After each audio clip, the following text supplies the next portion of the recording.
କଳାହାଣ୍ଡି ଜିଲ୍ଲା କୋକସରା ବ୍ଲକ ଗୌତମୁଣ୍ଡାଠାରେ ଆଜି ଜିଲ୍ଲାର ପ୍ରଥମ ମାଣ୍ଡିଆ ମଣ୍ଡି ଉଦ୍ଘାଟିତ ହୋଇଯାଇଛି। ରାଜ୍ୟ ସରକାରଙ୍କ ଶ୍ରୀ ଅନ୍ନ ଯୋଜନାରେ ଧର୍ମକୋଡ଼ ଅଞ୍ଚଳର ଅଗ୍ରଣୀ ଏନ୍ଜିଓ ଦି ହ୍ୟୁମାନ ଡେଭଲପମେଣ୍ଟ ଓ Jay Koksara organic farmer producer company limited ଦ୍ୱାରା ଏହି ମାଣ୍ଡିଆ ମଣ୍ଡି କାର୍ଯ୍ୟକ୍ରମ ହୋଇଛି। ଏ ଅବସରରେ କୋକସରା ବିଡିଓ ହିମାଞ୍ଚଳ ମାଝୀ ମୁଖ୍ୟ ଅତିଥି ଭାବରେ ଯୋଗଦେଇ ଆନୁଷ୍ଠାନିକ ଭାବେ ଉଦ୍ଘାଟନ କରିବା ବେଳେ ଅତିରିକ୍ତ ଜିଲ୍ଲା କୃଷି ଅଧିକାରୀ ଲୋକେଶ୍ୱର ନାଗ ଏବଂ କୋକସରା ଗୋଷ୍ଠୀ କୃଷି ଅଧିକାରୀଙ୍କ ସହ କୃଷି ବିଭାଗର ଅନ୍ୟ ଅଧିକାରୀମାନେ ଉପସ୍ଥିତ ରହିଥିଲେ। ତେବେ ମାଣ୍ଡିଆ ଚାଷକୁ ଗୁରୁତ୍ୱ ଦେବା ସହ ସରକାର ମାଣ୍ଡିଆ ଚାଷୀଙ୍କୁ ମାଣ୍ଡିଆ ଚାଷ କରିବା ପାଇଁ ପ୍ରୋତ୍ସାହନ ଯୋଗାଇ ଦେଉଥିବା ବେଳେ ଧାନ ଚାଷ ଠାରୁ ମାଣ୍ଡିଆ ଚାଷ କରି ଚାଷୀ ଅଧିକ ଲାଭବାନ ହୋଇପାରିବେ ବୋଲି କହିଥିଲେ।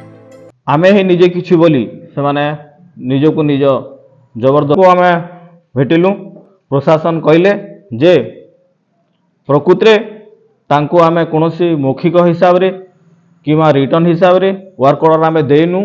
सेमाने तांको मन को मन किपरि भाव रे मटेरियल जोगाड़ कले एवं घर तैयारी करछंती सेटा तांकर भूल आउ से सेंती जगह रे केबे भी प्रशासन साहाय्य करि परिबनी, कारण सरकारी अनुदान केबे मध्य व्यक्तिगत जमी उपरे हेई पारिबनी।